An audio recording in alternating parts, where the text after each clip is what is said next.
এই সুবহানাল্লাহ, আলহামদুলিল্লাহ, লা ইলাহা ইল্লাল্লাহ, আল্লাহু আকবার, এই যে দরুদ, এই যে জিকির আজকারগুলো আছে, এইগুলো প্রতিদিন করলে আল্লাহর সাথে সম্পর্ক গাঢ় হবে ইনশাআল্লাহ। দৈনন্দিন জিকির আজকারগুলো ছাড়বো না ইনশাআল্লাহ। দৈনন্দিন জিকির আজকার ছাড়বো না। কেমন? দৈনন্দিন 100 বার বলবো সুবহানাল্লাহ, পারা যাবে? 100 বার সুবহানাল্লাহ বললে 1000 নেকি হবে ইনশাআল্লাহ। দৈনন্দিন 100 বার বলবো আস্তাগফিরুল্লাহ ওয়া আতুবু ইলাইহি, পারবো তো ইনশাআল্লাহ? দৈনন্দিন কমপক্ষে সকালে 10 বার, সন্ধ্যায় 10 বার দরুদ ইব্রাহিম পড়বো ইনশাআল্লাহ, পারবো? দৈনন্দিন পড়বো সুবহানাল্লাহি ওয়া বিহামদিহি সুবহানাল্লাহিল আযীম, পারা যাবে? দৈনন্দিন পড়বো লা হাওলা ওয়ালা কুওয়াতা ইল্লা বিল্লাহ, পারবো? ডেইলি পড়বো লা ইলাহা ইল্লাল্লাহ ওয়াহদাহু লা শারীকা লাহ লাহুল মুলকু ওয়া লাহুল হামদ ওয়া হুয়া আলা কুল্লি শাইইন কাদির, পারা যাবে? দৈনন্দিন পড়বো ইনশাআল্লাহ সুবহানাল্লাহি ওয়া বিহামদিহি আদাদা খালকিহি ওয়া রিদা নাফসিহি ওয়া জিনাতা আরশিহি ওয়া মিদাদা কালিমাতি, পারা যাবে ইনশাআল্লাহ? এই সুবহানাল্লাহ, আলহামদুলিল্লাহ, লা ইলাহা ইল্লাল্লাহ, আল্লাহু আকবার, এই যে দরুদ, এই যে জিকির আজকারগুলো আছে, এইগুলো প্রতিদিন করলে আল্লাহর সাথে সম্পর্ক গাঢ় হবে ইনশাআল্লাহ। জিকির করলে কি লাভ হয় আপনাকে একটু বলে দেই। জিকির করলে আল্লাহর সাথে কলবের সম্পর্ক তৈরি হয়। কি হয় ভাই? অন্তরের সাথে আল্লাহ পাকের সাথে একটা কানেকশন তৈরি হয়। জিকির যে ব্যক্তি ছেড়ে দেয় তার অন্তরটা মরে যায়, আর মরা কলবের মধ্যে আল্লাহর নূর আসে না, জিন্দা কলবের মধ্যে আল্লাহর নূর আসে। তাহলে কলব জিন্দা হবে কিভাবে? বেশি বেশি জিকির করার মতো। আল্লাহ পাক তৌফিক দান করুন। আবু হুরায়রা রাদিয়াল্লাহু আনহু বলতেন যে হাদিস আমি মুখস্থ করার জন্য অনেক বেশি সুবহানাল্লাহ পড়ি। কতবার পড়েন জিজ্ঞেস করা হচ্ছে, তিনি বলছেন কত হবে? 10,000 বার। কথা বুঝতে পারছেন? মানে এটা তার নিজস্ব মনে করেন আপনি প্রতিদিন ইস্তেগফার করতেই থাকেন 10 মিনিট, 15 মিনিট, 20 মিনিট, কতবার করেন আপনি জানেন? করা যায় না? আপনি একটা সময় বসে দরুদ শরীফ পড়তে থাকেন, আল্লাহুম্মা সাল্লি আলা মুহাম্মদ, আল্লাহুম্মা সাল্লি আলা মুহাম্মদ, পারা যায় না? সবার ব্যক্তিগত কিছু আমল থাকে, যে যত বেশি জিকির আজকার করবেন তার কলব তত জিন্দা হবে ইনশাআল্লাহ। আল্লাহ পাক আমাদের সবাইকে বেশি বেশি আল্লাহর জিকির করার তৌফিক দান করুন, বলি আমিন। এটা কত বললাম? 4। 5 নাম্বার, এটা সবচেয়ে বেশি ইম্পর্টেন্ট। কারণ আমি তাসাউফ এবং আত্মশুদ্ধি বই যেটা আছে আল্লামা তাকি উসমানী দামাত বারাকাতুহু, আল্লামা তাকি উসমানীর বইগুলো বাসায় সবাই কিনবেন। আমি পরামর্শ দিই আল্লামা তাকি উসমানীর যে বইগুলো আছে এগুলো বাসায় কিনে পড়া শুরু করবেন, অনেক গভীর জ্ঞান পাবেন ইনশাআল্লাহ।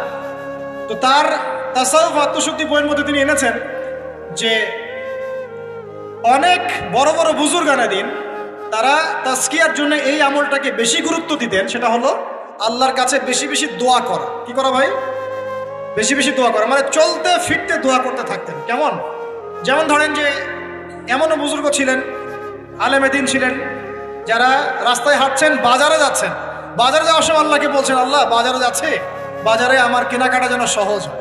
আমরা কি বাজারে যাওয়ার সময় এরকম কথা বলি? বাসায় ঢুকছেন, বলছেন আল্লাহ বাসায় ঢুকছি, বাসার পরিবেশটা যেন ভালো থাকে, এখানে যেন গিয়ে কোনো বিপদের খবর না শুনি। আল্লাহ আমি ব্যবসায় যাচ্ছি, আজকের ব্যবসাটা আল্লাহ যেন সুন্দর হয়, ভালো হয়। মানে প্রতিটা কাজেই তারা দোয়া করতে থাকতেন। বুঝতে পারছেন না কথা? প্রতিটা কাজেই দোয়া করতে থাকতেন যে আল্লাহ আমার জুতার ফিতা ছিঁড়ে গেছে, আমার জুতার ফিতা দাও। আল্লাহ আমি খুব ক্ষুধার্ত, আল্লাহ একটু ভালো খাবারের ব্যবস্থা করো। আল্লাহ আমি খুব পিপাসার্থ, আমার জন্য একটা ভালো হালাল পানির ব্যবস্থা করো। আল্লাহ আমার সন্তানটা অসুস্থ, আল্লাহ তাকে শেফা দিয়ে। আল্লাহ আমি স্ত্রী সন্তানকে রেখে সফরে আসছে, আল্লাহ বাসায় তুমি ওদেরকে হেফাজত করো। মানে প্রতিটা কাজের প্রতিটা চিন্তা আল্লাহর সাথে শেয়ার করো।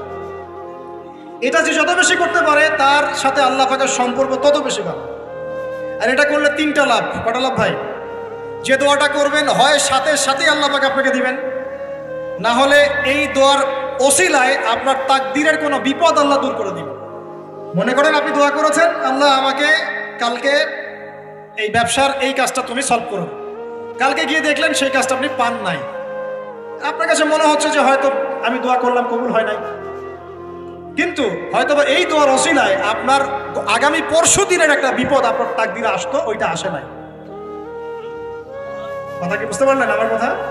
এইভাবে আল্লাহ পাক দোয়ার বদৌলতে মানুষের তাকদীর থেকে অনিষ্টগুলো দূর করতে থাকেন। আর এটাও যদি না হয়, কিয়ামতের মাঠে নেকির পাল্লায় ওইটা আপনাকে আল্লাহ দিয়ে দিবেন। ওই দিন মানুষ বলবে যে কাশ দুনিয়াতে আমার কোনো দোয়াই যদি কবুল না হইতো, আজকে আমি জান্নাতে যেতে পারতাম। ওই দিন আমরা এই কথা বলবো। অতএব বুদ্ধিমান সে ব্যক্তি যে বেশি বেশি আল্লাহর কাছে দোয়া করতে থাকে, প্রতিটা বিষয়ে আল্লাহর কাছে দোয়া করতে থাকেন। আল্লাহ আমার মনটা অস্থির, মনটাকে শান্ত করো। আল্লাহ আমাকে কোরআন শিক্ষার তৌফিক দাও। আল্লাহ আমাকে নামাজ পড়ার তৌফিক দাও। আল্লাহ আমি হারাম সম্পর্ক থেকে বেরিয়ে আসতে চাই, আমাকে হালাল একটা সম্পর্ক করার তৌফিক দাও। দোয়া করা যায় না ভাই? আল্লাহ পর্দা করতে চাই, পর্দার পরিবেশ তৈরি করে দাও। আল্লাহ রিজিকের সমস্যায় ভুগছে, একটা চাকরি ব্যবসার ব্যবস্থা করে দাও। দোয়া করা যায় না ভাই? দোয়া করতে আমাদের কাছে আসেন কেন? হুজুর এটা যে ফু দিয়ে দেন, এখানে ফু দিয়ে দেন, এখানে দোয়া করে দেন, এটা করে দেন, সেটা করে দেন। আমি আপনার আবেগ কতটুকু বুঝতে পারবো? আমার দরকার একটা জব, এই জব ছাড়া আমি চলতেই পারছি না। আপনার ওই চাহিদা তো আমি বুঝতে পারবো, আপনার চাহিদার ফিলিংসটাকে আমি বুঝতে পারবো। আপনার বাবা চলে গেছেন, বাবা হারানোর ব্যথা আপনি বুঝতে পারছেন, আমি খালি বলতে পারবো মুখ দিয়ে আল্লাহ আপনার বাবাকে মাফ করুন। আমি কি আবেগটা অনুভব করতে পারলাম? অতএব দোয়া সরাসরি আল্লাহর সাথে করার চেষ্টা করেন। আল্লাহ পাক এটাই বলেছেন যে ওয়াইদা সাআলাকা ইবাদি আন্নী ফাইন্নী করিব, যখন আমার বান্দারা আমার সম্পর্কে জিজ্ঞাসা করে হে নবী বলে দিন আমি খুব কাছেই আছি। উজিবু দাওয়াতাদ দাঈ ইযা দাআন, যখন বান্দা আমাকে ডাকে দোয়া করে আমি সরাসরি তার দোয়া কবুল করি, শুনি।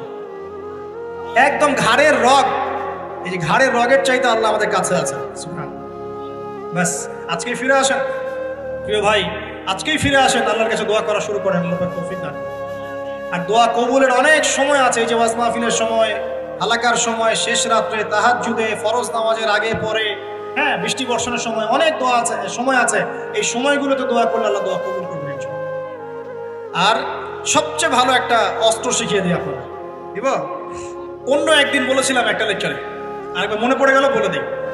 যদি দেখেন দোয়া আপনার কবুল হচ্ছে না দীর্ঘদিন ধরে, আল্লাহ পাকের কাছে ওযু অবস্থায় 2 রাকাত নামাজ পড়ে কিছু ভালো কাজ করে, মানে ধরেন একটু কুরআন তেলাওয়াত, একটু দান সাদাকা, বা একটু আত্মীয়দেরকে দান সাদাকা, বা একটু এতিমের মাথায় হাত বোলানো, বা দিনের রাস্তায় কিছু খরচ করা, কোন একটা ভালো কাজ করে হাত তুলে আল্লাহকে বলবেন আল্লাহ তোমার সন্তুষ্টির জন্য আমি এই ভালো কাজটুকু করলাম। আল্লাহ তোমার তাওহীদের কালিমা লা ইলাহা ইল্লাল্লাহ এর ওসিলায় আমার দোয়াটা কবুল। ইনশাআল্লাহ তাআলা আপনি আপনার দোয়ার ফল পাবেন ইনশাআল্লাহ। পরীক্ষিত আমার জীবন, এমন সময় গিয়েছে যে নিঃশ্বাস নিতে পারবো কিনা এটার গ্যারান্টি ছিল, শ্বাস নিতে পারবো কিনা গ্যারান্টি ছিল। আর মনে করবেন না এগুলোর জন্য অদৃশ্য কোনো শক্তি দায়ী, এইগুলোর জন্য আপনার আমার মতো দাড়ি টুপিওয়ালা কিছু মানুষই দায়ী। বুঝতে পারছেন? বাস আর কিছু বললাম না। অতএব দাড়ি টুপি পাগড়ি জুব্বা ঘোমটা দেখলে লাফানো শুরু করবেন না কখনো। বহু মুনাফিক সমাজে ঘুরে বেড়ায় এইসব লেবাসে, এদের কাজই হলো নিজের ভাইয়ের গোশত খাওয়া। কি করা বলেন তো? বুঝবেন আপনিও দাওয়াতি কাজে মাঠে নামেন, ইসলামের জন্য কিছু করতে মাঠে নামেন, নিজেই বুঝতে পারবেন, কিছু বলে দেওয়া লাগবে। তবে এতটুকু সুসংবাদ তাদেরকে দিয়ে রাখি যারা নিজের ভাইয়ের গোশত খায়, তোমাদের এই মুনাফিকের চরিত্র অতি শীঘ্রই অচিরেই পুরো বাংলার সামনে নগ্ন হয়ে যাবে ইনশাআল্লাহ। বাংলার মানুষ আর এখন বোকা না, তারা সব বোঝে, তারা জানে, তারা উপলব্ধি করতে পারে। তাদেরকে এভাবে ব্রেন ওয়াশ করা যায় না, এখন তাদেরকে এভাবে ডিমোটিভেটেড করা যায় না। তারা যুবকরা এখন পড়াশোনা করছে মাশাআল্লাহ, তারা ওলামায়ে কেরামের সোহবতে যাচ্ছে, তারা হক বাতিল চিনতে পারছে মাশাআল্লাহ। আস্তে আস্তে তারা এমন একটা জায়গায় যাবে, এই যুবকরাই আগামী দিনে ইনশাআল্লাহ জাতিকে নেতৃত্ব দিবে। তোমাদের যা করার আছে করতে থাকো, যত ষড়যন্ত্র পিছন থেকে করতে থাকো, কিছুই করতে পারবে না। আরশের মালিকের কাছে যে কবুল হয়ে যায়, দুনিয়ার মানুষ তার কোনো ক্ষতি করতে পারে না, এটা মনে রাখবেন। ক্ষতি মানে কি? নবী সাল্লাল্লাহু আলাইহি ওয়াসাল্লামকে তো মানুষ গালি দিয়েছে, নবী সাল্লাল্লাহু আলাইহি ওয়াসাল্লামকে মানুষ গলার মধ্যে চাদর দিয়ে পেঁচিয়ে গলা ফাঁস দেওয়ার চেষ্টা করেছে, মানুষ তার দাঁত একদম ঘুষি দিয়ে ভেঙে দিয়েছে, তার মাথার মধ্যে তরোয়ালের গোড়া দিয়ে কড়া দিয়ে আঘাত করেছে, তার পাকে মুচকে দেওয়া হয়েছে। এই কাজগুলো তো নবীর সাথেও হয়েছে। তায়েফের মানুষ তাকে মেরেছে, রক্ত ঝরতে ঝরতে, দাড়ি দিয়ে রক্ত পড়তে পড়তে পায়ের জুতা আটকে গিয়েছে। এই মানুষগুলো এই ঘটনাগুলো আমাদের নবী মুহাম্মদ সাল্লাল্লাহু আলাইহি ওয়াসাল্লামের সাথে হয়েছে। তাহলে এই কাজগুলো হওয়া মানে কি সেই ব্যক্তির মানে অপদস্থ হওয়া দুনিয়াতে? এগুলো কবুলিয়াতে নিদর্শন। কিসের নিদর্শন? এগুলো কবুলিয়াতে নিদর্শন। আর যারা এই কাজগুলো নবীর সাথে করেছিল ওরা কি সফল হয়ে গেছে? ওরা দুনিয়াতেও সফল হয় নাই, পরকালেও জাহান্নামে যাবে ইনশাআল্লাহ। আল্লাহ রাব্বুল আলামিন আমাদের সবাইকে প্রকৃত ঈমানদার হওয়ার তৌফিক দান করুন। 5 নম্বর বলছিলাম প্রিয় ভাইরা, বেশি বেশি আল্লাহর কাছে কি করবেন? দোয়া করুন। 6 নম্বর আসেন, এই 5টা বলে শেষ করে দিই। 6 নম্বর শোনেন, সপ্তাহে একটা দিন হলেও কবর জিয়ারত করতে যায়। কেন বললাম তাজকিয়ার সাথে এর কি সম্পর্ক? তাজকিয়ার সাথে সম্পর্ক আছে, একটু বোঝার চেষ্টা করেন। জান্নাতুল বাকি দেখেছেন নববীর পাশে, বাকিউল গারকাত যেটা আমরা বলি, কবরস্থান মদিনার পাশে। নবীর যুগে কবরস্থান ছিল মসজিদের পাশে। কেন ছিল মসজিদের পাশে? কারণ 5 ওয়াক্ত নামাজে মানুষ যাবে আসবে, কবর দেখবে, পরকাল স্মরণ হবে। এখন কবরস্থান আমাদের সমাজের ওই দূরে বাইরে, বছরে একদিন আপনি যান। আর এই জীবনটা বস্তুবাদী, সকাল থেকে ওঠা ঘুমানো পর্যন্ত খাওয়া দাওয়া ফুর্তি করা, খালি বস্তুবাদী বিষয়গুলো, এগুলো আমাদেরকে মৌত থেকে ভুলিয়ে রাখে, পরকাল থেকে ভুলিয়ে রাখে। তাই মাঝে মাঝে কবর জিয়ারত করলে আপনার কবর, এটা বন্ধ করো প্লিজ, মাঝে মাঝে কবর জিয়ারত করলে আপনার পরকালের কথা কি হবে? স্মরণ হবে। তখন আপনারও ফিকির হবে যে আমাকেও একদিন এখানে আসতে হবে এবং ইনশাআল্লাহ এই জন্য প্রস্তুতি গ্রহণ করা আমার উচিত। এই ফিকিরটা মনে হবে না? এখন কি মনে হয় এগুলো? এখন মনে হচ্ছে না। আল্লাহ পাক আমাদের সবাইকে মাঝে মাঝে হলেও অ্যাটলিস্ট কবর জিয়ারত করে পরকালকে স্মরণ করার তৌফিক দান করুন। 7 নাম্বারটাও অনেক বেশি ইম্পর্টেন্ট, এটা শোনেন। 7 নাম্বারটা হচ্ছে বেশি ইম্পর্টেন্ট, এটা সেটা হলো আল্লাহওয়ালা কিছু মানুষ আছে দুনিয়াতে, আছে না? যে মানুষগুলো আত্মশুদ্ধি, যাদের মধ্যে আত্মশুদ্ধি আছে, যারা আল্লাহওয়ালা পরহেজগার, যাদের মধ্যে হিংসা বিদ্বেষ এই বিষয়গুলো খুব কম, এবং যারা কোরআন সুন্নাহ নিয়ে গবেষণা করেন, মানুষকে ভালো কিছু দেওয়ার চেষ্টা করেন, এই মানুষগুলোর সাথে সম্পর্ক রেখে তাদের সাথে সহবতে চলবেন। তাদেরকে দেখে আপনি শিখতে পারবেন।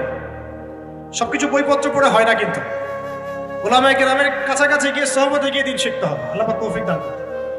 সাহাবীরা কিন্তু বইপত্র পড়ে কোরআন হাদিস শেখেন নাই, জানেন? তারা কোরআন হাদিস এগুলো শিখেছেন স্বয়ং নবীকে দেখে শিখেছেন। দেখে শিখেছেন না? তার পরের জেনারেশন সাহাবীদেরকে দেখে শিখেছে, তার পরের জেনারেশন তাবেঈদেরকে দেখে শিখেছে, তার পরের জেনারেশন তাবেঈদেরকে দেখে শিখেছে।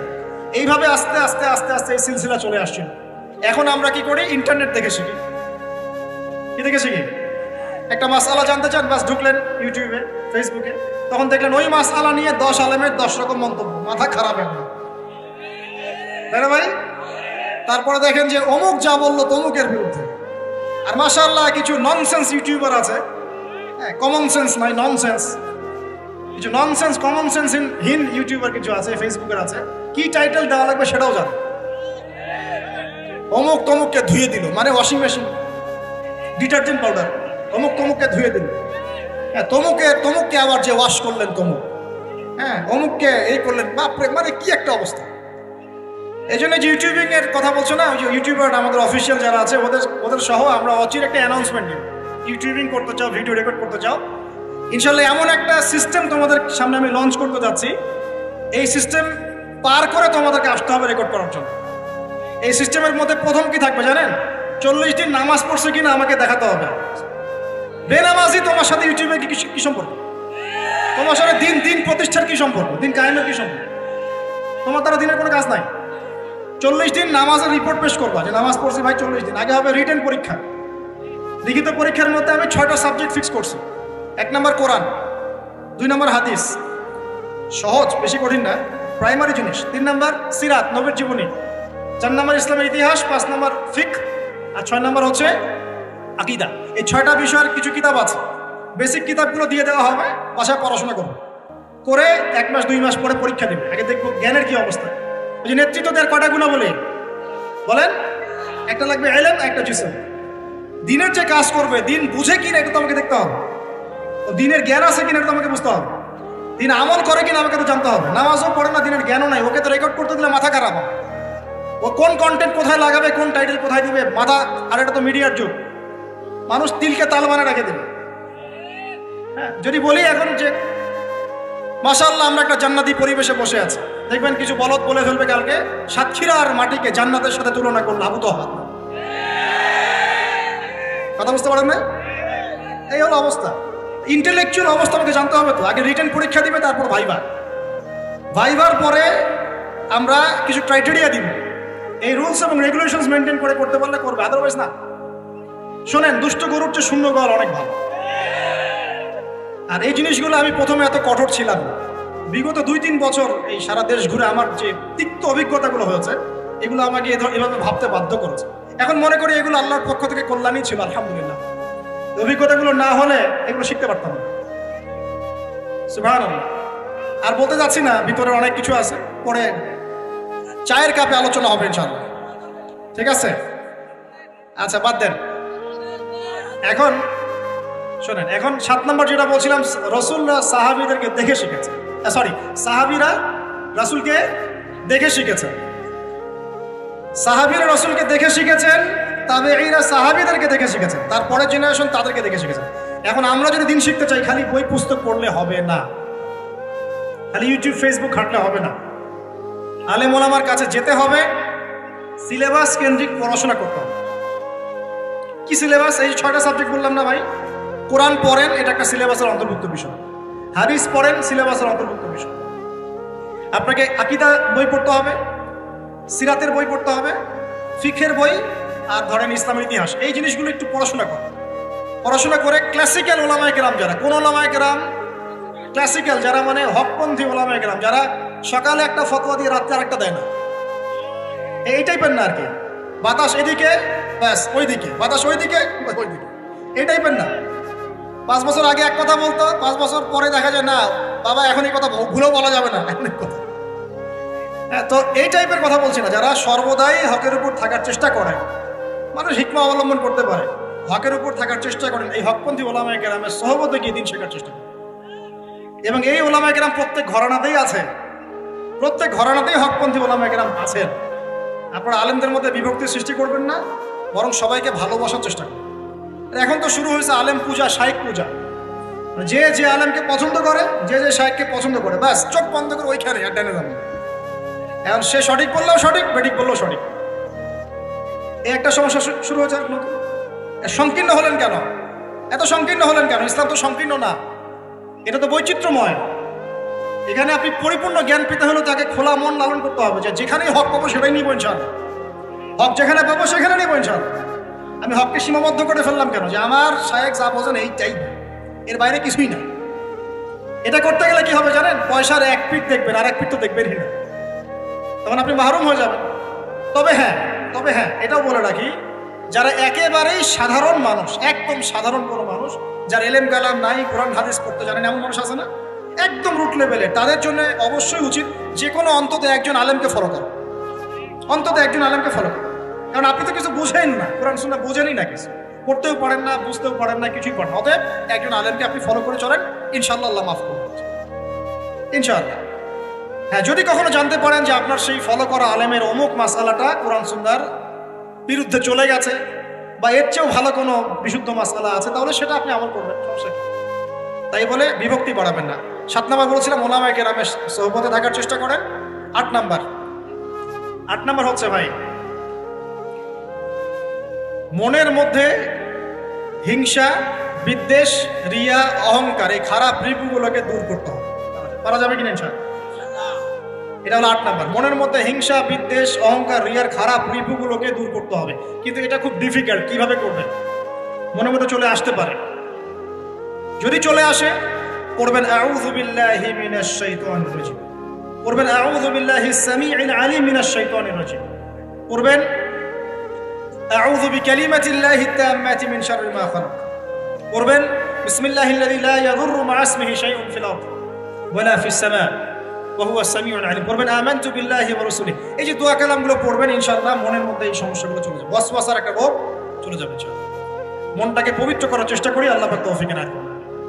আর মন পবিত্র করার আমি দুই একটা আমল বলে দেই, নাহলে কঠিন হয়ে যাবে। খুব সহজ আমল, এতিম খুঁজে খুঁজে বের করে এতিমদের জন্য কিছু করার চেষ্টা করি। এতিম আছে না, মেয়ে ছেলে, এদের মাথায় হাত বুলান, আপনার মন পবিত্র হবে ইনশাআল্লাহ। সমাজ পরিবর্তনের জন্য তাসকিয়া বা আত্মশুদ্ধির গুরুত্ব, কথা বলেন আমার সাথে। সমাজ পরিবর্তনের জন্য তাসকিয়া বা আত্মশুদ্ধির গুরুত্ব। সমাজ পরিবর্তন হোক আপনি চান কি না? নাকি যে অবস্থায় আছে এই অবস্থায় আপনি সন্তুষ্ট? সমাজের মধ্যে সুদ আছে, আপনি সন্তুষ্ট? সমাজে মেয়েরা বেপর্দায় চলাফেরা করছে, আপনি কি সন্তুষ্ট? সমাজে বহু মানুষ আছে বেনামাজি ঘুরে বেড়ায়, আপনি কি সন্তুষ্ট? সমাজে বহু যুবক ছেলে পেলে মাদকদ্রব্য সেবন করে, আপনি কি সন্তুষ্ট? সমাজে বহু বহু মেয়ের ইজ্জতহানি হচ্ছে, ইফটিজিং হচ্ছে, ধর্ষণ হচ্ছে, আপনি কি সন্তুষ্ট? সমাজে অনেক মানুষ দুর্নীতি করছে, আপনি কি সন্তুষ্ট? সবচেয়ে বড় কথা, সমাজে আল্লাহ এবং তার রাসূলের যে ঐশী বিধান এটা প্রতিষ্ঠিত নাই, এতে কি আপনি সন্তুষ্ট? এখন আপনি কি চান যে এই সমাজটা আলোকিত হোক, কোরআন এবং সুন্নাহর আলো সমাজে ছড়িয়ে পড়ুক? এটা কি আপনি চান? এটা আমাদের প্রথম প্রশ্ন, আমরা চাই কি না? আমরা কি চাই?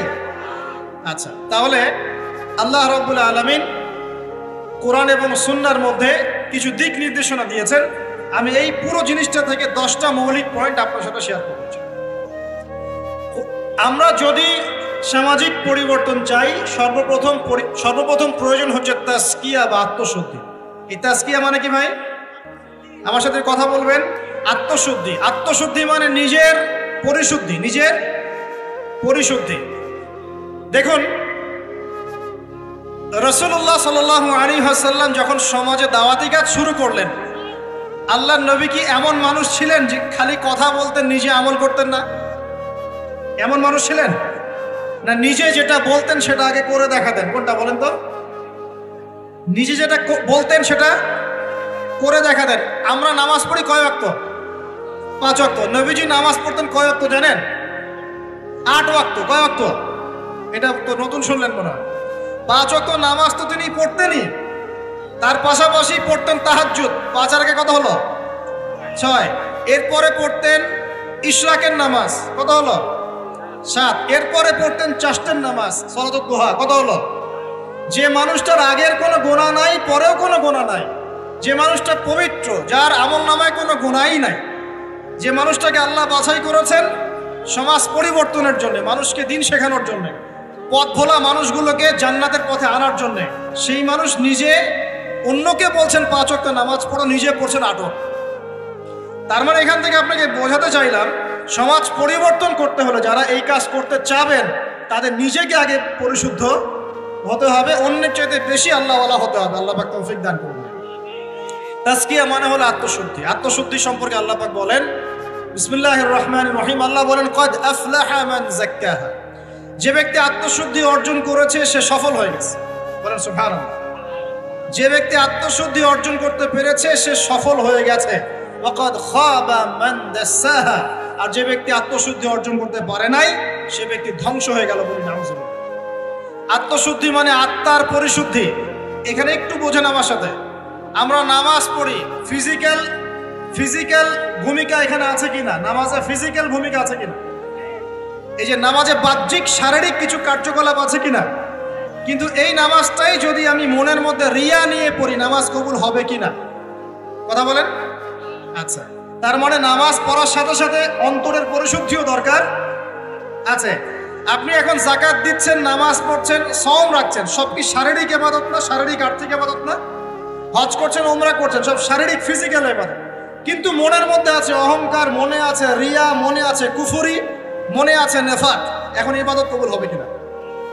তার মানে বাহ্যিক ইবাদতের সাথে অভ্যন্তরীণ পরিশুদ্ধি না থাকলে আমাদের ইবাদত কবুল হচ্ছে না, হচ্ছে না। একজন ব্যক্তি ইসলামের সব মানে ভেতরে মুনাফিকি, এই নফসের এই দোষের কারণে তার কি এই ঈমান কোনো কাজে দিবে কিনা? মনে করেন আব্দুল্লাহ বিন উবাইয়ের মতো একজন মানুষ যে মুখে মুখে স্বীকার করেছে যে হ্যাঁ আল্লাহ ছাড়া কোনো ইলাহ নাই, মুহাম্মদ সাল্লাল্লাহু আলাইহি ওয়াসাল্লাম আল্লাহর রাসূল, মুখে স্বীকার করেছে, কিন্তু মনে মনে ইসলামকে স্বীকার করে নাই, ভিতরে ভিতরে ইসলামের সাথে শত্রুতা করে, গাদ্দারি করে। মনের এই দোষের কারণে তার বাহ্যিক এই যে স্বীকৃতি, এটা কাজে আসবে কি আসবে না? আসবে? আসবে না। মনে করেন আপনি খুব আমল করছেন মাশাআল্লাহ, কিন্তু আকীদার মধ্যে খুব গলদ আকীদা আছে। আকীদার মধ্যে গলদ আকীদা আছে। যেমন একটা গলদ আকীদা হচ্ছে, আপনি মনে করেন যে ইসলামের কিছু অংশ মানলেই হয়, কিছু অংশ না মানলেও চলে। ইসলামের বিধান ওই যুগে চলতো, এই যুগে চলে না। ইসলামের কিছু বিধান আছে যেগুলো এখন পালন করা যায় না, আগে যেত। আকীদায় গলদ।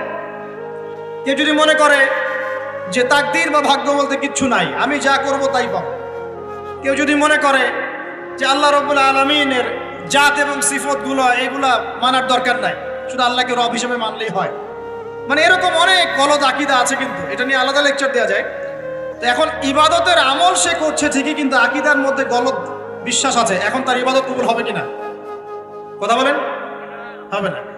একজন ব্যক্তি মনে করেন সুন্নতের উপর আমল করছে, কিন্তু মুহাম্মদ সাল্লাল্লাহু আলাইহি ওয়াসাল্লামের শানে এবং তার অবমাননায় তার অন্তর কলিজা কাঁপে না। কথা বুঝতে পারছেন কি? সুন্নাহর উপর আমল করছে ঠিকই, কিন্তু মুহাম্মদ সাল্লাল্লাহু আলাইহি ওয়াসাল্লামের মহব্বত ভালোবাসা তার ভিতরে নাই। ইবাদত কবুল কতটুকু হবে চিন্তা করুন।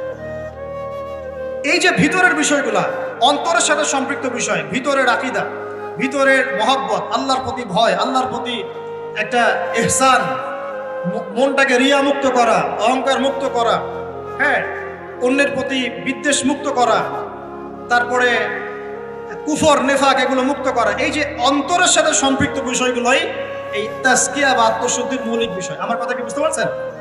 এখন কিভাবে এটাকে পরিশুদ্ধ করব? বিশ্বাস করেন, ভিতরটা যদি পবিত্র থাকে, বাহিরের ইবাদত অল্প হলেও জান্নাতে যাবেন। ভিতরের বিষয় যদি পবিত্র থাকে, বাহিরের আমল যদি কমও হয়, ইনশাল্লাহ আপনি জান্নাতে যাবেন। বিশ্বাস করছেন না? এক ব্যক্তির কথা শোনাই, তাহলে বুঝবেন। এক ব্যক্তি বনু ইসরাইলের, সে এত বেশি পাপ করেছিল যে তার সন্তানদেরকে বলেছে আমার মৃত্যুর পরে আমার লাশটাকে পুড়িয়ে ফেলবে, ছাইগুলো অর্ধেক বাতাসে ভাসিয়ে দিবে, অর্ধেক ছাই সমুদ্রে ভাসিয়ে দিবে। ঠিক আছে, এটা তো হাদিস আপনারা জানেন, ওলামায়ে কেরাম যারা আছে। এখন সন্তানরা তাই করেছিল। আল্লাহ পাক তাকে আবার জীবিত করে বলেছেন যে কেন এই কাজ করেছিল? সে বলেছে মিন খাশিয়াতিকা ইয়া রাব্বি, আল্লাহ তোমার ভয়ে কাজ করেছি। ওয়া আনতা আ'লামু মিন্নি, আপনি আমার চেয়ে ভালো জানেন যে আমি আপনার ভয়ে করেছি না অন্য কোনো কারণে করেছি। আল্লাহ পাকের ভয়ে সে এমন একটা কাজ করেছে যে কাজটা কিন্তু মনে হচ্ছে কুফরি, কারণ সে মনে করছে আল্লাহ তাকে আবার পুনরুত্থিত করতে পারবে না। তাই সন্তানদেরকে বলছে আমাকে পুড়িয়ে ছাইটাই ভাসিয়ে দিস। আল্লাহ পাক বলছেন কেন করেছো? সে বলছে তোমার ভয়, আল্লাহ তোমার ভয় করেছে। আল্লাহ পাক তাকে বললেন তুমি যদি আমার ভয়েই করে থাকো, আর হ্যাঁ তুমি আমার ভয়েই করেছিলে, আজকে আমি তোমাকে মাফ করে দিলাম, যাও। সেই ব্যক্তি বলেছিল আমার চেয়ে বড় পাপ কেউ করে নাই, আল্লাহ যদি আমাকে ধরতে পারে তাহলে খবর আছে। তার মানে তার ধারণা আল্লাহ তাকে ধরতে পারবে না, এটা কিন্তু কুফরি আকীদা। তারপরে আল্লাহ পাক তাকে কিন্তু মাফ করলেন। কেন? সে বলছে আল্লাহ আমি শুধু আপনার ভয়েই কাজটা করেছি, আর আপনি খুব ভালোই জানেন আমি আপনার ভয় করেছি। কিন্তু এই যে ভিতরের পরিশুদ্ধতার কারণে আল্লাহ বাইরের গুনাহটা মাফ করে দেন। আমার কথা মানে বুঝতে পারছেন? মানে ভিতর যদি পরিষ্কার হয়, পরিচ্ছন্ন হয় এবং আকীদা ঠিক থাকে, তাজকিয়া ঠিক থাকে, আমল অল্প হলেও ইনশাআল্লাহ জান্নাতে যাবো। খুশি হন নাই? তা একবার বলেন সুবহানাল্লাহ। এবার আসেন কিভাবে এটা অর্জন করতে পারি। এক নাম্বার, তাজকিয়া বা আত্মশুদ্ধি অর্জনের প্রথম কাজ হচ্ছে, সর্বপ্রথম কাজ সেটা হলো নিজেকে নিয়ে ফিকির করবেন, অন্যের ফিকির বাদ দিবেন। কি বললাম ভাই? নিজেকে নিয়ে ফিকির করবেন, অন্যের ফিকির আপাতত বাদ দিবেন। আজকে থেকে আগে ফিকির হবে কাকে নিয়ে? নিজেকে নিয়ে। আমি দলিল দিচ্ছি, এমনি কথা বলছি না। আল্লাহ পাক বলছেন সূরা মাইদা আয়াত নাম্বার 105, সূরা মাইদা আয়াত নাম্বার 105, আল্লাহ পাক বলছেন ইয়া আইয়ুহাল্লাযীনা আমানু, হে মুমিনগণ, আলাইকুম আনফুসাকুম লা ইয়াদুররু মান দাল্লা ইন ইহতাদাইতুম ইলাল্লাহি মারজিউকুম জামিআন ফায়ুনাব্বিউকুম বিমা কুনতুম তা'মালুন। আল্লাহ পাক বলছেন হে মুমিনগণ, হে তোমরা যারা ঈমান এনেছো, আলাইকুম আনফুসাকুম, আগে তোমরা নিজেরা নিজেদের নফসের খবর নাও। কি বলছেন আল্লাহ পাক? নিজেরা নিজেদের নফসের খবর নাও। লা ইয়াদুররু মান দাল্লা ইন ইহতাদাইতুম, কেউ যদি পথভ্রষ্ট হয়ে যায় এতে তোমার কোনো ক্ষতি নাই, আগে নিজের খবর নাও, নিজের নফসের খবর। তাহলে প্রথম কাজ কি ভাই? আমার সাথে বলেন।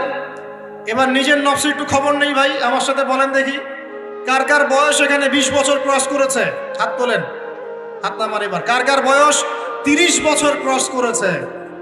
কার কার বয়স 40-50 ক্রস করেছে? আচ্ছা এবার হাত নামান। এবার আজকে বাসায় গিয়ে ঠান্ডা মাথায় আমার এই কথাটা শুনবো। জানতাম ভাই ঢাকা থেকে 6 ঘন্টা জার্নি করে আসছিল, আইসা আমার এই কথাটা বইলা গেছে। কি বলছে? এই যে 30 বছর, 20 বছর, 40-50 বছর আপনার জীবন থেকে চলে গেছে, একটু চোখ বন্ধ করে আজকে বাসায় গিয়ে আপনি চিন্তা করবেন নিজের নফসের খবর কিভাবে নেবেন। সেটা বলছে, চিন্তা করবেন যে এই 40 বছরে, 30 বছরে আপনি 30 দিন জামাতের সাথে নামাজ পড়েছেন কিনা। মন খারাপ করলেন? আত্মশুদ্ধি এবং আত্মসমালোচনা এভাবেই করতে হয়। চিন্তা করবেন 30টা রোজা যে আমার জীবনে চলে গেল, আমি সব বছর প্রত্যেকটা রোজা রেখেছিলাম কি না। চিন্তা করবেন এই 30 বছরে আপনি বেশি না ভাই 30টা সূরা পড়েছেন কিনা, 30 দিন কোরআন নিয়ে বসেছেন কিনা, 30টা আয়াত আপনি মুখস্থ করেছেন কিনা। 30টা আয়াত, মাত্র 30টা আয়াত, যেমন আলহামদুলিল্লাহি রাব্বিল আলামিন, আর রহমানির রহিম, মালিকি ইয়াউমিদ্দিন, এভাবে 30টা আয়াত আপনি মুখস্থ করেছেন কিনা, মাত্র 30টা। চিন্তা করবেন ঠান্ডা মাথায় 30টা হাদিস নবীজির পড়েছিলেন কিনা, সারা 30 দিন দান সৎকা করেছেন কিনা, মানুষকে সৎ কাজে আদেশ করেছেন কিনা, একটু আল্লাহর রাস্তায় সময় দিয়েছিলেন কিনা, মানুষকে অসৎ কাজে বাধা দিয়েছিলেন কিনা, দিন প্রচারের জন্য কিছু একটা করেছিলেন কিনা, একটা বই লিখেছিলেন কিনা, একটা লেকচার দিয়েছিলেন কিনা, মিম্বরে দাঁড়িয়ে একটা খুতবা দিয়েছিলেন কিনা, একটা হালাকায় বসে মানুষকে কিছু ভালো নসিহত করেছিলেন কিনা, মিসকিনকে খাইয়েছিলেন কিনা, এতিমখানায় 30টা টাকা দান করেছিলেন কিনা, মসজিদ মাদ্রাসায় দিনের খেদমতের জন্য কিছু করেছিলেন কিনা। এই ফিকিরটা ভাই করা যাবে কি বাসায় গিয়ে? আমি জানি হয়তোবা, আল্লাহ না করুক, কিন্তু হয়তোবা বেশিরভাগ মানুষের উত্তর আসবে কি হ্যাঁ না না। এখন আমাকে বলেন সমাজ পরিবর্তন হবে কিভাবে বলেন? এই মানুষগুলোকে দিয়ে, এই অবস্থার এই মানুষগুলোকে দিয়ে? আপনার তাই মনে হয়? দেখেন ভাই, একটা কথা আমি আপনাকে বলে যাই, যে আমরা জীবন পেয়েছি একটা, কয়টা ভাই? এরপর কোনো চান্স আসবে না, কথা সত্য না? এবং আমরা থাকতে চাই জান্নাতে। কোথায়? আমরা কোথায় যেতে চাই ভাই? এবার একটু আমার সাথে বলেন দেখি, সত্যি কি আপনার মনে হয়, সত্যি কি আমার আপনার মনে হয় যেভাবে জীবন যাপন করছি আমরা, এতে আমরা জান্নাতে যাব? অনেস্টলি কি আপনি বুকে হাত দিয়ে বলেন তো, আপনার কি সত্যি মনে হয় এই জীবন যাপনের মধ্য দিয়ে আমরা সত্যি জান্নাতে যেতে পারবো? ছেলেপেলে কিশোর গ্যাংয়ে যোগ দিচ্ছে, ছেলেপেলে টিকটক প্রজন্ম হয়ে গেছে, ছেলেপেলে মেয়েদের পিছনে আড্ডাবাজি করে টাঙ্কি মেরে বেড়ায়, ছেলেপেলে মেয়েদের সাথে ওপেন জেনা করছে, মেয়েরাও জেনা করছে। কিছু কিছু বদ মেয়ের স্বভাব এমন, সে চাচ্ছে যেন তার সাথে জেনা করা হোক। চুল খুলে নগ্ন হয়ে রাস্তাঘাটে ঘুরে বেড়াচ্ছে। বাড়ির মেয়েরা পর্দা করছে না, মা পর্দা করছে না, বোন পর্দা করছে না, স্ত্রী পর্দা করছে না। দিব্যি বাসায় সুদের টাকা ঢুকছে, হারামের টাকা ঢুকছে, দুর্নীতির টাকা ঢুকছে, ঘুষের টাকা ঢুকছে। সত্যি মনে হয় যে এইভাবে আমল করে আমরা জান্নাতে যেতে পারবো? অথচ আল্লাহ সৃষ্টি করেছেন আমাদেরকে তার ইবাদত করার জন্য। এই দুনিয়ার জীবনে সংক্ষিপ্ত হায়াত দিয়েছেন, মৌতের পর হয় জান্নাত, তাহলে জাহান্নাম, আর কোনো বিকল্প অপশন নেই। তাহলে ভাই আত্মশুদ্ধির দরকার নাই? তাহলে আজকে বাসায় গিয়ে এই ফিকিরটা করা যাবে? আমিও করবো ইনশাল্লাহ, আপনিও করেন, আমি নিজেও করবো ইনশাল্লাহ, আপনিও করবেন, যে এই 30-40 বছর আমরা করলামটা কি? পারা যাবে ইনশাল্লাহ ভাই? এই চিন্তা যদি আপনার রাতের ঘুমটা আজকে হারাম করে ফেলায়, কালকে থেকে ইনশাল্লাহ এই ছেলেগুলোকে দিয়ে সমাজ সংস্কার হবে, ইসলাম প্রতিষ্ঠা হবে ইনশাআল্লাহ। কি যুবক ভাইরা, হবে না ইনশাআল্লাহ? আল্লাহ বা কবুল করুন, বলি আমিন। 1 নাম্বার, নিজের চরকায় তেল দেওয়া। অন্যের কথা পরে, কে কি করে, নামাজ পড়ে কিনা, কে কি বলে লেকচারে, কার কি সমালোচনা করে, সব বাদ। আগে নিজের চিন্তা করবো। আলাইকুম আনফুসাকুম, নিজের নফসের খবর নাও, বাস। এখন দেখলাম নিজের নফসের খবর ভালো না, তাহলে কি করণীয়? করণীয় হচ্ছে এই ফজরের ওয়াক্ত থেকে শুরু হবে। কালকের অপেক্ষা করব না, ফজরের ওয়াক্ত থেকে শুরু হবে। আমরা উঠবো তাহাজ্জুদে ইনশাআল্লাহ, রাজি আছি? সুন্দর মতো ওযু করবো ইনশাআল্লাহ, ওযু করে কমপক্ষে 2 রাকাত নামাজ পড়বো ইনশাআল্লাহ।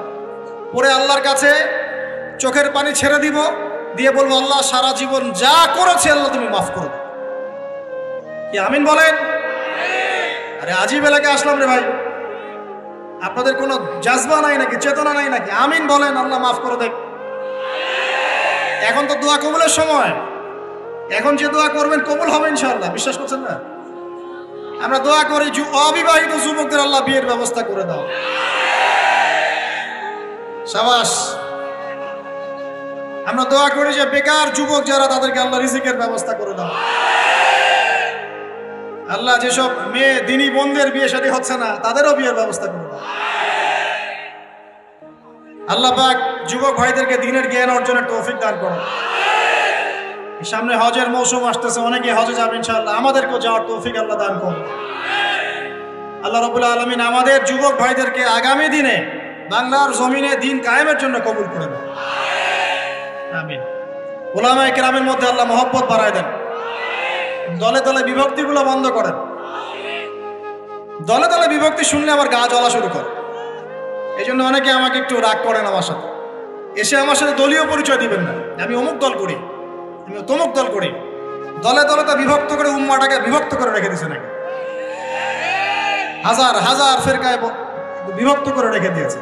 কারোর সাথে কারো ভালো সম্পর্ক নাই, কিন্তু মুখে কিন্তু বলে যে আমরা সবাই এক, কিন্তু আদতে সেটা নাই। মনের ভিতরে যে কি পরিমাণ হিংসা আর বিদ্বেষ, সেটা তো মাঠে যারা চলাফেরা করে তারাই বুঝতে পারে। বিভক্তিগুলো খুব ভালো জিনিস। হ্যাঁ, আপনি একটা মানে ফাউন্ডেশন করছেন বা অ্যাসোসিয়েশন করছেন বা পলিটিক্যাল একটা দল করেন, ইটস ওকে, এটা মানুষ করতে পারে। তাই বলে অন্যদের সাথে কি হিংসা বিদ্বেষ পোষণ করে বিভক্তি বাড়াতে হবে? সবার সাথে একটা হৃদ্যতাপূর্ণ সম্পর্ক রাখা যায় না? হ্যাঁ, আমিও মাশাআল্লাহ দিনের কাজ করছি, ওই ভাইও করছে মাশাআল্লাহ, আলহামদুলিল্লাহ। তার দ্বারা কিছু খেদমত হচ্ছে, আমার দ্বারা হচ্ছে, তার দ্বারা হচ্ছে। ইনশাআল্লাহ একদিন যখন আল্লাহ পাকের পক্ষ থেকে মনোনীত কোনো নেতা আসবে, তখন সবাইকে ঐক্যবদ্ধ করবেন ইনশাআল্লাহ। আল্লাহ পাক সেই নেতৃত্ব নিয়ে আসুন বলি আমিন। দোয়া করা যায় না? আল্লাহ পাক নিয়ে আসবেন ইনশাআল্লাহ। আর যদি দেখি যে আসছেই না, তাহলে নেতা হইতে হবে। যখন মাঠে নেতা নাই, তখন নেতা হতে হবে। নেতা হওয়ার আপনারা যোগ্যতা অর্জন করেন, পড়াশোনা করেন। কোরআনে কিন্তু নেতৃত্বের দুইটা বৈশিষ্ট্য বলা আছে। কয়টা ভাই? তালুতের কথা মনে আছে? তালুত আর জালুত সূরা কোন সূরা আছে বলেন? কেউ বলতে পারবে? এই যুবক ছেলেটা বলো, কোন সূরা আছে? মাশাআল্লাহ, সূরা বাকারায়। বনু ইসরাইল মুসা আলাইহিস সালামের পরের নবীকে বলছেন, ওই নবীর নাম ইউশা বিন নুন, যে হে নবী, আমরা আল্লাহর পথে জিহাদ করতে চাই। কি করতে চাই? এই শব্দ তো কোরআনে নাই, আছে না? নাই। এই শব্দ বললে তো কিছু মানুষ খারাজি ফতোয়া মারা শুরু করে। বড় মুশকিল আছে এদেরকে নিয়ে। আমি আশ্চর্য একটা জিনিস, ইবাদতকে সন্ত্রাস বানাই দিলেন কিভাবে? ইবাদতকে সন্ত্রাস বানালেন কিভাবে? পশ্চিমের টাকা খেয়ে? হ্যাঁ, পশ্চিমারা যা বুঝায় তাই বুঝতে হবে? ইসলামের সংজ্ঞা ব্যাখ্যা ওরা দিবেন, আমরা দিব? সুবহানাল্লাহ। ব্রিটিশ আমলে আমাদের বাপদাদারা যে ওদেরকে পিটিয়ে বের করেছিল, তারা কি সন্ত্রাসী ছিল? আমাদের বাপদাদা সন্ত্রাসী ছিল? বলেন তো। জুলুমের বিরুদ্ধে কেউ দাঁড়িয়ে গেলে সে সন্ত্রাসী হয়? এই যে 1971-এ আমাদের সাথে জুলুম হয় নাই, তখন বাংলার মানুষ যার যা ছিল তাই নিয়ে মাঠে নামে নাই, তো বাংলার সেই ফ্রিডম ফাইটাররা কি সন্ত্রাসী হয়ে গেছিল? প্যালেস্টাইনের ভাই বোনদেরকে দীর্ঘদিন থেকে একদম স্টিম রোলার পিছায় ফেলা হচ্ছে। রমজান মাসে দেখলেন কি হলো? রমজান মাসে বেচারা নামাজ পড়তে গিয়েছে, লাঠি পেটা করে মসজিদ থেকে বের করে দিল। আল আকসা মসজিদ ওর বাপের, মুসলমানদের। এখন ওই যে যারা একটু পাথর টাথর নিয়ে ঢিলাঢিলি করে, ওরা সন্ত্রাসী হয়ে গেছে। আর যারা মুসলমানদেরকে পিটাই বের করে দিল, ওরা হলো মানবতার সেবক। এই সংজ্ঞা শিখায় আমাদেরকে। যাই হোক, বাদ দেন, ওইদিকে না যাই। ওইদিকে বললে আমি একটু মানে কি বলবো, কি বলে এটাকে, আউটবাস্ট হয়ে যায় আর কি। মানে ভিতরের ক্রোধটাকে দমায় রাখতে পারি না। মাঝে মাঝে এমন হয় যে ভিতরের এগ্রেশনটা ধরে রাখতে পারি না, কিন্তু আপনাদের স্বার্থে ধরে রাখতে হয়। কারণ কোনো কিছু না হওয়ার চেয়ে কিছু হওয়া ভালো, কোনো কিছু না হওয়ার চেয়ে কিছু হওয়া ভালো, এই স্বার্থ চিন্তা করে চুপ করে থাকি। কিন্তু একটা জিনিস মাথায় রাখবেন, আল্লাহ রাব্বুল আলামিন এই বিশ্বে পরিপূর্ণ ইসলাম প্রতিষ্ঠা না করা পর্যন্ত কিয়ামত দিবেন না ইনশাআল্লাহ। এই জিনিসটা মাথায় ভালো করে ঢুকায় নিন। এরপরে ইসলামের এগেইনস্টে যা করার করতে থাকেন, আল্লাহ এটা করবেন ইনশাআল্লাহ, কোনো সন্দেহ নাই। লা শাক্কা ফীহি, এর মধ্যে কোনো সন্দেহ। কার দ্বারা করবেন, কিভাবে করবেন, আল্লাহু আ'লাম বিস-সাওয়াব, আমরা জানি না। এখন তালুতকে আল্লাহ পাক মনোনীত করলেন। ইউশা বিন নুনকে বনু ইসরাইল বলছে, আল্লাহর পথে আমরা যুদ্ধ করতে চাই, আমাদের জন্য নেতা দাও একটা। তখন ইউশা বিন নুন বলছে, আমি যদি নেতার জন্য দোয়া করি, তোমরা তো আবার পৃষ্ঠ প্রদর্শন করে পালায় যাবা, তোমাদেরকে চিনি ভালো করে, আমরা তোমাদেরকে খুব ভালো করে চিনি। তখন বনু ইসরাইল বলছে, না, আমরা এটা করবো না। কেন করবো? ওয়াকাদ উখরিজনা মিন দিয়ারিনা, আছে না সূরা বাকারায়? আমাদেরকে আমাদের ঘর বাড়ি থেকে বের করে দেওয়া হয়েছে, আমরা কেন পিছিয়ে পড়বো? তখন আল্লাহর কাছে তিনি দোয়া করলেন, আল্লাহ পাক তালুতকে নেতৃত্ব দিলেন। কাকে? তালুত।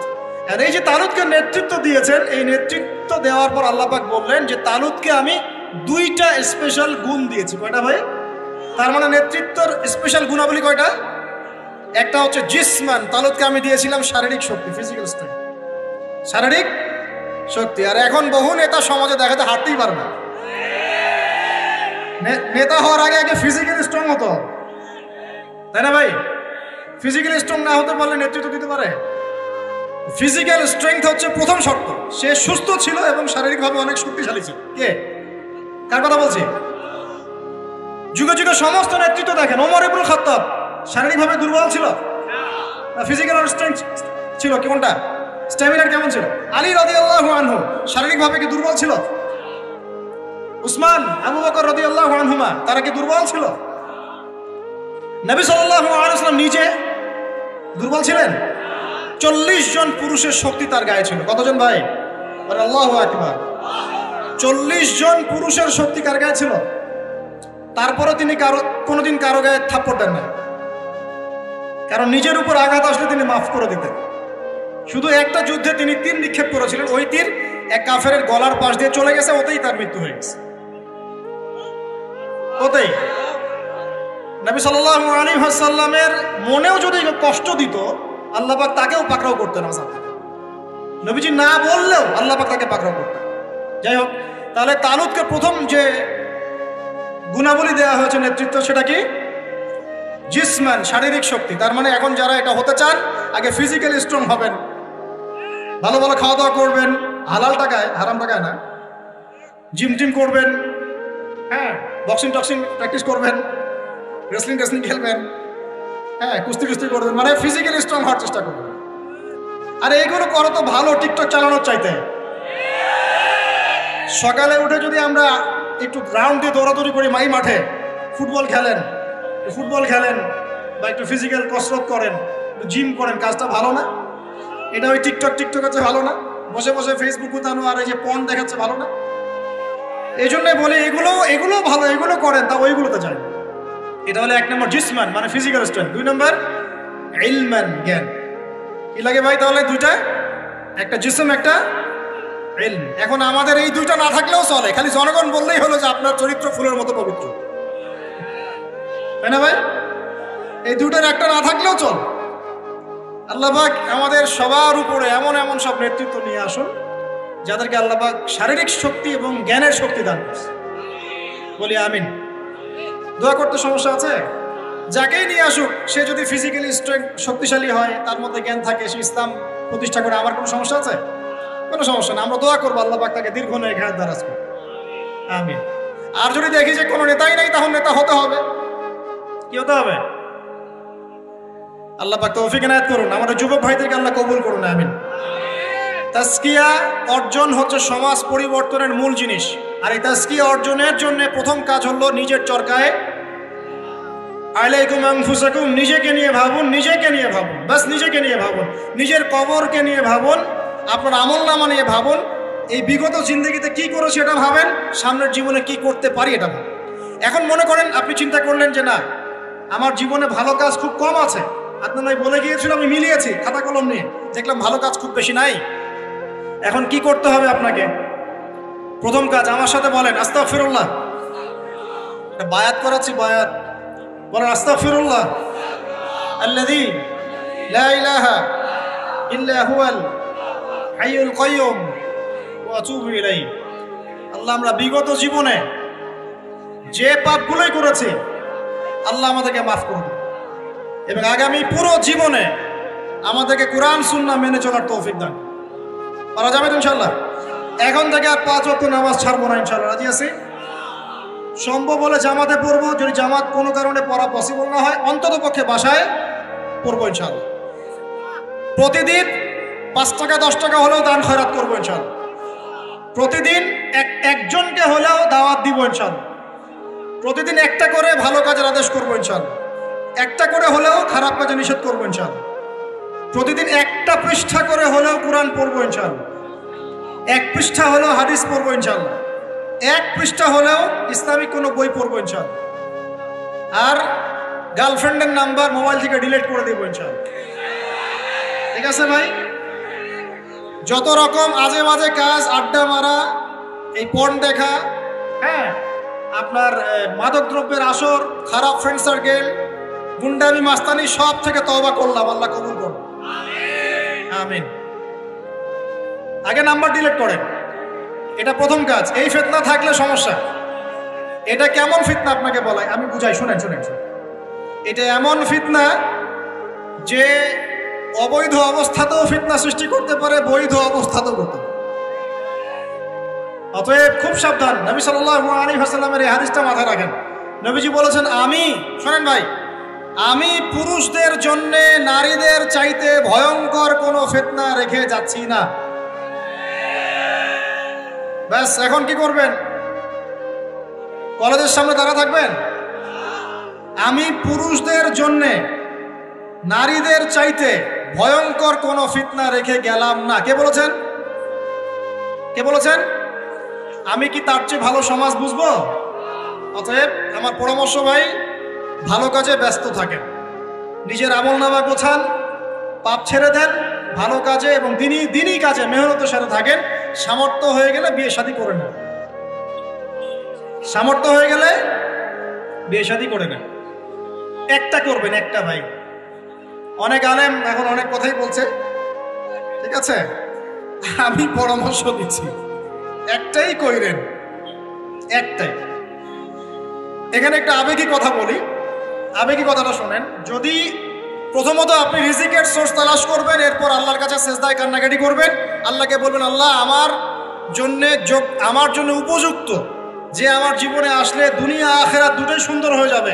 আল্লাহ এমন কোনো মেয়ে বা স্ত্রী আল্লাহ তুমি আমার জীবনে এনে দাও, এই দোয়া আল্লাহর কাছে করো।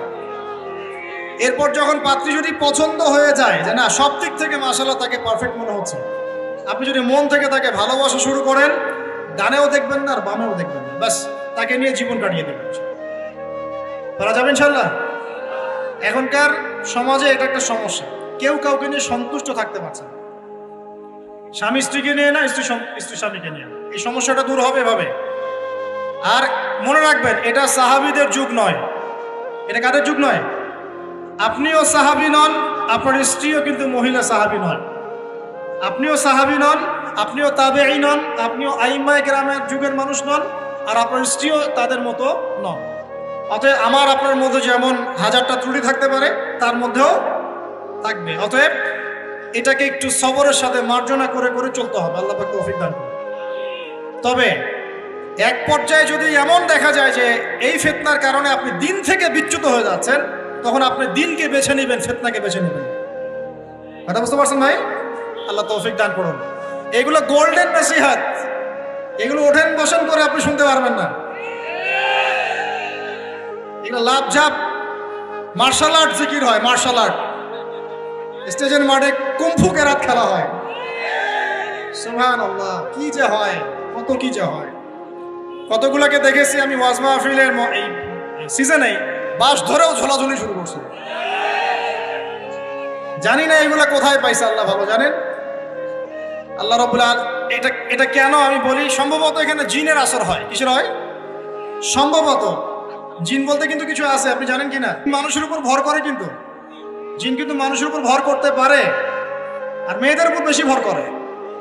যারা বেপরদায় বাইরে যায়, এইসব মেয়ের উপর জিন বেশি ভর করে। তো এগুলো থেকে বাঁচার জন্য দৈনন্দিন জিকির আজগার করতে হয়। সকাল সন্ধ্যায় অনেক জিকির আজগার, মাসনুন দোয়া কালাম আছে, এগুলো করতে হয়। যেমন আয়াতুল কুরসি জানা আছে তো? আলহামদুলিল্লাহ, আয়াতুল কুরসি পড়লে শয়তান কাছে আসবে না ইনশাআল্লাহ।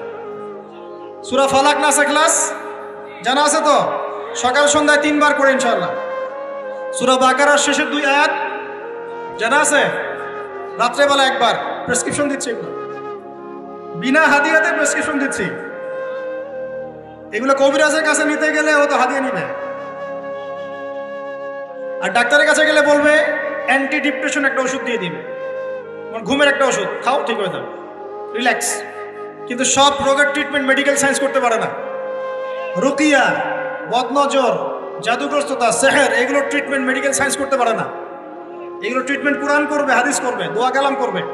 ট্রিটমেন্ট কি? আগে আপনাকে পবিত্র থাকতে হবে, পাক পবিত্র থাকতে হবে, ওযু অবস্থায় থাকার চেষ্টা করতে হবে, ডেইলি ফরজ ওয়াজিব আদায় করতে হবে, পর্দা মেনে চলতে হবে, কুরআন তেলাওয়াত করবেন। স্পেশালি এই আয়াতগুলোকে বারবার তেলাওয়াত করবেন। সূরা ফালাক, সূরা নাস, সূরা ইখলাস, আয়াতুল কুরসি, সূরা বাকারার শেষের 2 আয়াত, সূরা হাশরের শেষের 3 আয়াত, আর একটা বড় অস্ত্র বলে দেই, এটা পড়লে শয়তান বাপ বাপ করে দূরে চলে যাবে ইনশাআল্লাহ। দাজ্জালও যদি আসে সেও দূরে চলে যাবে ইনশাআল্লাহ। বলে দিব সূরা কাহফ এর প্রথম 10 আয়াত। সূরা কাহফের যত বড় জিন শয়তান হোক না কেন, ইবলিসের বাপও যদি আসে, সূরা কাহফের 10 আয়াত পড়বেন, সে দূরে চলে যাবে। বিশ্বাস করছেন না? ইভেন এই যে করোনা ভাইরাস চলেছিল না মাঝখানে, ওই সময় কিন্তু আমরা দেশে সফর করেছি, লক্ষ বলবো না, বেশি হয়ে যাবে, হাজার হাজার মানুষের সাথে মোসাফা করেছি। এই যে এখানে আসলাম, অনেকে মোসাফা করলে যাওয়ার সময় করবেন কি না? এই যে বললো যে হাত মিলানো যাবে না, বললো না কয়দিন আগে, সবার মুখে পট্টি থাকবে, হাত মেলানো যাবে না, তাই না? করোনার সময় আমরা এভাবে ঘুরেছি, একদিনও জ্বর হয়নি আলহামদুলিল্লাহ। কিছু করেছি আর করি নাই, প্রতিদিন সূরা কাহফের 10 আয়াত পড়েছি। নিজের কথা বললাম, এরকম কাজ হয় তো, প্রতিদিন সূরা কাহফের 10 আয়াত পড়েছি। আমি বলছি না এটাই পড়েন, এটাই পড়া সুন্নাত, এটা বলছি না, ব্যক্তিগতভাবে এটার উপর আমল করেছিলাম, আলহামদুলিল্লাহ আল্লাহ পাক হেফাজত করেছে। অনেকে সূরা ওয়াকিয়া তেলাওয়াত করেন রাত্রেবেলা, সূরা ওয়াকিয়া তেলাওয়াত করার বদলতে রিজিক বাড়ে, রিজিক প্রশস্ত হয়। অনেকে আত্মীয়তার সম্পর্ক বজায় রাখেন, রিজিক প্রশস্ত হয়। অনেকে চাশতের নামাজ পড়েন, ওই যে 2 রাকাত সালাতুদ দুহা আদায় করেন, এর বদৌলতে দেখা যায় রিজিক প্রশস্ত হয়। অনেকে ওযু অবস্থায় থাকেন, রিজিক প্রশস্ত হয়। এক এক মানুষকে আল্লাহ এক একটা আমলের ওসিলায় আল্লাহ পাক তার মঞ্জিলে মকসুদে পৌঁছায় দেন। তো আলহামদুলিল্লাহ এটা একটা অস্ত্র। আল্লাহ পাক আপনাদের সবাইকে সূরা কাহফের উপর আমল করার তৌফিক দান করুন। আমিন।